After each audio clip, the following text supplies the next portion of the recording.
kalian hari ini? Puji Tuhan, sehat Bu. Ya, terima kasih kepada Tuhan karena masih diberikan kita kesehatan. Nah, pada pertemuan kali ini adalah pertemuan pertama dalam semester ini dengan topik mata pelajaran yang baru. Nah, pada pertemuan ini kita akan membahas tentang Tuhan, pedoman keluarga, kehidupan keluargaku. Nah, tapi sebelumnya kita beribadah dulu. Ibu akan memimpin kita dalam ibadah. Kita bernyanyi dari Kidung Jemaat nomor 363, Bagi Yesus Kuserahkan. Sudah dapat anak-anak? Sudah Bu. Bagi Yesus kuserahkan. 1, 2, 3, ya. Bagi Yesus kuserahkan hidupku seluruhnya, hati dan perbuatanku pun waktuku miliknya. Bagi Yesus semuanya, pun waktuku miliknya. Bagi Yesus semuanya, pun waktuku miliknya. Kita berdoa. Terima kasih Tuhan buat penyertaan Tuhan, sehingga kami dapat melakukan pembelajaran kami pada saat ini. Tuhan masih menyertai kami. Tuhan Yesus, Tuhan yang membukakan pintu pikiran kami supaya apa yang kami pelajari hari ini Tuhan dapat kami terima dan menjadi bekal kami esok hari. Kepadamu kami serahkan segala aktivitas kami Tuhan, di dalam nama anak-Mu Tuhan Yesus Kristus, Juru Selamat kami yang hidup. Amin. Oke, sebelum kita memasuki materi kita, Ibu akan mengabsen terlebih dahulu ya. Ya Bu. Oke, yang pertama Helmi. Hadir Bu. Yang kedua Dina. Hadir Bu. Yang ketiga Angel. Hadir Bu. Dan selanjutnya Mika. Hadir Bu. Oke, semuanya hadir. Nah, pada pembelajaran kita hari ini, yaitu topik pembelajarannya Tuhan, pedoman kehidupan keluargaku. Kita bisa membacanya itu dalam Yohanes 2 ayat 1 sampai 11. Yang menjadi topik-topik kita hari ini yaitu yang pertama itu apa pengertian keluarga. Yang kedua itu fungsi keluarga. Yang ketiga itu peran Allah dalam keluarga. Nah, sebelum Ibu memaparkan apa itu yang menjadi pengertian dari keluarga, Ibu akan menceritakan film yang pernah Ibu tonton di televisi, yaitu tentang keluarga Cemara. Ada yang tahu bagaimana cerita keluarga Cemara? Gak tahu. Wajar ya kalau kalian itu tidak tahu, karena film ini terbitnya itu film pertama di RCTI pada tahun 90-an dan diterbitkan juga sampai tahun 2005. Mungkin kalian di situ masih anak kecil dan Cuma lahir mungkin. Oh iya, baru lahir ya. Okay. Nah, jadi keluarga Cemara ini adalah keluarga yang sangat damai, tidak ada kebencian. Mereka itu dulunya itu keluarga yang sangat kaya, mempunyai harta di mana-mana, tetapi mungkin ada yang menjadi permasalahan keluarga mereka dan mereka itu menjadi bangkrut. Tapi meskipun mereka bangkrut, hidup dengan sederhana, mereka itu selalu menanamkan nilai-nilai kehidupan yang baik dalam keluarganya. Mereka itu mengajarkan nilai-nilai kedisiplinan, jujur, dan bertanggung jawab. Nah, Di situ mereka itu saling membantu dalam memenuhi kebutuhannya. Jika ayahnya sedang sakit, ibunya membantunya untuk mencari rezeki. Nah, seperti itu kira-kira. Dan ada juga lagu tentang keluarga cemara ini, yaitu kalian bisa buka di YouTube nanti, yang judulnya itu Harta Yang Paling Berharga.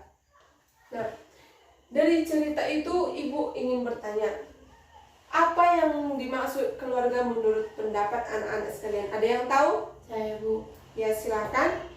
Keluarga itu adalah unit terkecil dalam masyarakat, Bu. Iya, keluarga itu merupakan unit terkecil dalam masyarakat karena keluarga itu disebut juga sebagai organisasi, tetapi organisasinya itu kecil dan bukan seperti organisasi-organisasi seperti politik atau lain sebagainya. Nah, pertanyaan ibu yang kedua, siapa saja yang menjadi anggota keluarga? Ada yang tahu? Saya, Bu. Ya, silakan. Ada ayah, ada ibu, dan anak-anaknya, Bu. Iya, ada ayah, ibu, dan juga anak-anak. Itu yang disebut dengan keluarga. Nah, di sini ibu akan memaparkan apa yang menjadi ciri-ciri dari keluarga.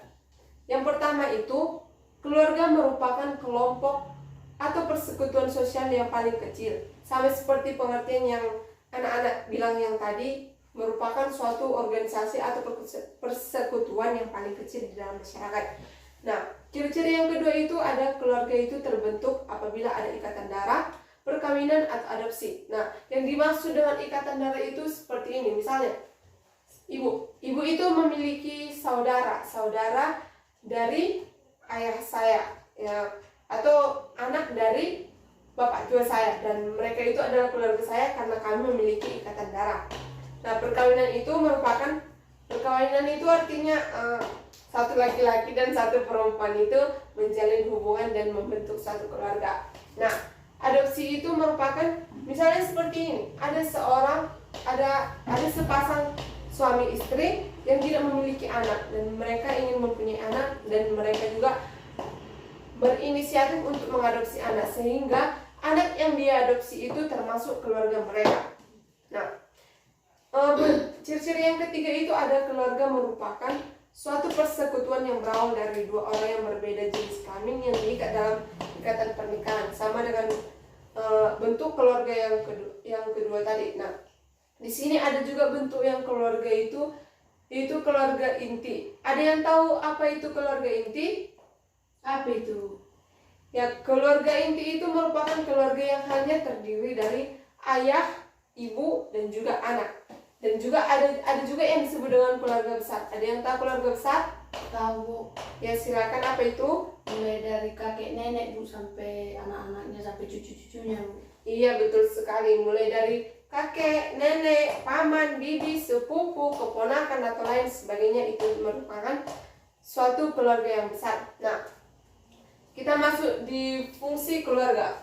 Fungsi keluarga ini ada dua sudut pandang, yaitu kita dilihat dari sudut pandang menurut para sosiolog. Fungsi keluarga itu ada yang pertama itu ada fungsi biologis, yaitu fungsi biologis itu kita tahu kan, biologis itu berarti mengenai tubuh, yaitu untuk fungsi yang keluarga yang berfungsi untuk memenuhi kebutuhan gizi dalam keluarga, merawat fisik seperti itu. Fungsi yang kedua itu ada fungsi sosialisasi, yaitu sosialisasi itu berhubungan dengan pembentukan kepribadian anak. Ada fungsi afeksi, artinya itu fungsi yang memberikan rasa kenyamanan kepada keluarga. Ada fungsi edukatif, yaitu mendidik anak atau menyekolahkan anak. Ada fungsi religius, yaitu yang mengarahkan keluarga itu kepada Tuhan yang Maha Esa. Ada fungsi protektif. Fungsi protektif ini maksudnya itu fungsi yang memberikan tempat kenyamanan bagi anggota keluarga, baik secara fisik, ekonomi, psikologi. Nah, selanjutnya ada fungsi rekreatif. Dikatakan sebagai rekreatif itu maksudnya seperti berrekreasi, yaitu memberikan kenyamanan, penghiburan bagi keluarga. Nah, selanjutnya fungsi ekonomis, yaitu berhubungan dengan penghasilan. Nah, yang terakhir itu ada fungsi status sosial, di mana fungsi status sosial ini merupakan status yang diwariskan kepada anak-anak. Nah, dilihat dari sudut pandang iman Kristen, ada fungsi keluarga, yaitu sebagai teman sekerja Allah dalam mengelola alam semesta dan segala isinya. Kita bisa membukanya dalam Kejadian 1 ayat 28. Ayo kita buka Kejadian 1 ayat 28. Yang sudah dapat katakan amin. Amin. Mari kita membacanya bersama-sama. 1, 2, 3 ya. Allah memberkati mereka, lalu Allah berfirman kepada mereka, beranak cuculah dan bertambah banyak, penuhilah bumi dan taklukkanlah itu, berkuasalah atas ikan-ikan di laut dan burung-burung di udara, dan atas segala binatang yang merayap di bumi. Nah, itu merupakan fungsi keluarga sebagai teman sekerja Allah, di mana manusia itu disuruh untuk mengelola alam. Nah, fungsi yang kedua itu sebagai lembaga pendidikan utama, atau yang pertama kita bisa melihat dalam Ulangan 6. Nanti anak-anak membacanya di dalam Ulangan 6 ayat 4 sampai 9. Nah, dikatakan di sini pendidik utama dalam keluarga. Itu keluarga merupakan pendidik utama. Itu artinya itu karena mengapa dikatakan pendidik utama? Karena sejak kita lahir kita berada di dalam keluarga. Ayah dan ibu menjadi guru pertama kita sejak kita lahir. Nah, seperti itu kira-kira. Nah, fungsi yang ketiga itu ada sebagai wadah kepada semua anggota keluarga dalam mengekspresikan kasih, kesetiaan, sikap, dan saling menghormati. Nah, di sini ibu akan menayangkan sebuah video tentang perkawinan di Kanaan. Kita bisa menontonnya bersama-sama.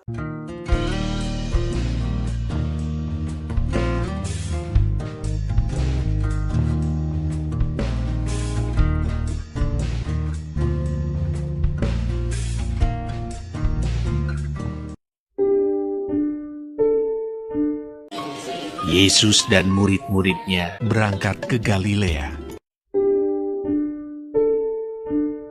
Pada hari ketiga, ada perkawinan di Kana yang di Galilea.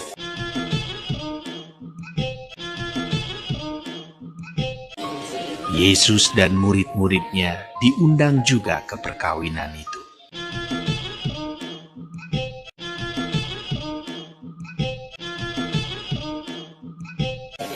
Dan ibu Yesus ada di situ.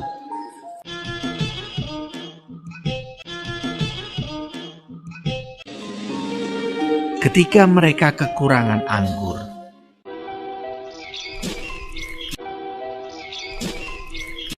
ibu Yesus berkata kepadanya, "Mereka kehabisan anggur." Kata Yesus kepadanya, "Mau apakah engkau daripadaku? Saatku belum tiba." Tetapi ibu Yesus berkata kepada pelayan-pelayan, "Apa yang dikatakan kepadamu, buatlah itu." Di situ ada 6 tempayan yang disediakan untuk pembasuhan menurut adat orang Yahudi. Masing-masing isinya 2-3 buyung. Yesus berkata kepada pelayan-pelayan itu, Isilah tempayan-tempayan itu penuh dengan air. dan mereka pun mengisinya sampai penuh. Lalu kata Yesus kepada mereka, Sekarang cedoklah dan bawalah kepada pemimpin pesta. Lalu mereka pun membawanya. Setelah pemimpin pesta itu mengecap air yang telah menjadi anggur itu, dan ia tidak tahu dari mana datangnya, tetapi pelayan-pelayan yang mencedok air itu mengetahuinya. Ia memanggil mempelai laki-laki dan berkata kepadanya, Setiap orang menghidangkan anggur yang baik dahulu, dan sesudah orang puas minum, barulah yang kurang baik. Akan tetapi, engkau menyimpan anggur yang baik sampai sekarang. Hal itu dibuat Yesus di Kana yang di Galilea sebagai yang pertama dari tanda-tandanya, dan dengan itu ia telah menyatakan kemuliaannya, dan murid-muridnya percaya kepadanya. Sesudah itu, Yesus pergi ke Kapernaum bersama-sama dengan ibunya dan saudara-saudaranya dan murid-muridnya, dan mereka tinggal di situ hanya beberapa hari saja. Baiklah, dari video yang sudah Ibu tayangkan itu, Ibu ingin bertanya, siapa yang tahu apa yang terjadi dalam peristiwa pesta di Kanaan itu? Saya Ya, silakan. Tuhan Yesus itu ini gimana ya? Ulanglah. Dari video tersebut, Ibu ingin bertanya apa yang Tuhan lakukan dalam pesta perkawinan tersebut. Saya Bu, Ya, silakan. Tuhan itu mengubah air menjadi anggur. Iya, betul sekali. Tuhan mengubah air menjadi anggur di saat berpesta. Mereka itu kehabisan anggur. Mereka sudah bingung harus bagaimana, sedangkan tamu-tamu berdatangan. Supaya mereka tidak malu, lalu Allah ikut campur dalam kegiatan itu. Allah memberkati air yang sudah dikumpulkan dan mengubahnya menjadi anggur yang sangat lezat. Nah, di sini ada juga ayat Alkitab tentang pernikahan. Ada yang tahu itu ayat berapa? Gak tahu Bu. Iya. Kita bisa buka dalam Kejadian 2 ayat 24. Kejadian 2 ayat 24. Tolong dibacakan satu orang. Sebab itu seorang laki-laki akan meninggalkan ayahnya dan ibunya dan bersatu dengan istrinya sehingga keduanya menjadi satu daging. Iya, ini merupakan contoh ayat Alkitab tentang pernikahan, di mana dalam pernikahan itu akan membentuk suatu keluarga baru. Baiklah, kita akan masuk dengan topik ini, peran Allah dalam keluarga. Nah, peran Allah itu melingkupi seluruh aspek kehidupan keluarga maupun pribadi atau kebutuhan keluarga akan berkat Tuhan, pengampunan, serta pembaruan. Yang pertama itu ada berkat Tuhan.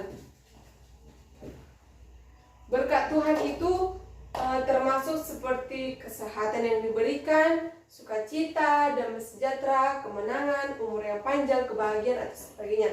Itu merupakan berkat Tuhan. Berkat Tuhan itu adalah bentuk pernyataan Tuhan Yesus yang seperti dijanjikannya dalam Alkitab kepada orang-orang yang berkenan di hadapannya. Nah, contoh tokoh Alkitab yang mendapat berkat dari Tuhan yaitu si Abraham. Abraham yang diberkati Tuhan dalam segala hal. Nanti anak-anak bisa membacanya dalam Kejadian 24 ayat 1. Nah, yang kedua itu ada pengampunan Tuhan. Pengampunan itu adalah suatu yang sangat indah karena selalu membawa kedamaian, keharmonisan, menumbuhkan persekutuan dan menumbuhkan hubungan yang baik dengan sesama, sehingga keluarga Kristen yang menjadi Tuhan sebagai pedoman hidup keluarganya. Nah, yang terakhir itu ada pembaharuan oleh Tuhan. Pembaharuan itu dapat diartikan sebagai hidup yang baru. Manusia memulai kehidupan yang lebih baik dan berarti di dalam Kristus. Nah, sampai sini ada yang mau ditanyakan anak-anak? Tidak Bu, pas Bu. Baiklah, kalau tidak ada, jadi keluarga Kristen itu merupakan keluarga yang mencerminkan kehidupan yang dilandasi oleh kasih dan sikap takut akan Tuhan. Keluarga berperan sebagai pusat pembentukan kepribadian anggota keluarga secara holistik, fisik, mental, psikis, spiritual, dan sosial, serta menjadi perpanjangan tangan Tuhan dalam menjaga alam semesta. Nah, keluarga Kristen yang menjadikan Kristus sebagai pedoman dan sebagai kepala keluarga berarti menjadikan seluruh ajaran Tuhan Yesus sebagai acuan hidup berkeluarga yang akan membawa kesaksian bagi masyarakat yang mengikut Tuhan. Nah, berhubung karena waktu kita sudah mulai habis, Ibu akan memberikan tugas yang pertama, yang silakan dicatat anak-anak. Tugas yang pertama itu, ceritakanlah peran Tuhan yang kamu rasakan dalam kehidupan keluargamu. Ceritakanlah peran Tuhan yang kamu rasakan dalam kehidupan keluargamu. Dan yang kedua itu, berikan contoh ajaran Tuhan Yesus yang menjadi acuan teladan bagi keluargamu. Nah, Ibu harap ini akan dikerjakan dan dikumpulkan minggu depan, dan pengerjaannya ini dilakukan dalam bentuk artikel. Mengerti anak-anak? Mengerti, Bu. Oke, untuk menutup pembelajaran kita, Ibu akan memimpin kita di dalam doa. Mari kita berdoa. Terima kasih Tuhan buat segala penyertaan Tuhan yang kami rasakan. Tuhan masih membela kami, Tuhan masih merawat kami hingga pada saat ini. Tuhan Yesus, kami telah selesai melakukan pembelajaran kami. Biarlah Tuhan pembelajaran kami ini menjadi bekal kami untuk masa depan kami, sehingga kami dapat memperoleh masa depan yang cerah. Segala aktivitas kami Tuhan kami serahkan ke dalam tangan pengasihan-Mu. Di dalam nama anak-Mu Tuhan Yesus Kristus kami berdoa dan mengucap syukur kepada-Mu. Amin. Oke, cukup sekian pertemuan kita. Ibu harap agar tetap menjaga kesehatan dengan memakai masker, mencuci tangan, dan menjaga jarak. Oke, terima kasih. Shalom. Shalom, Bu.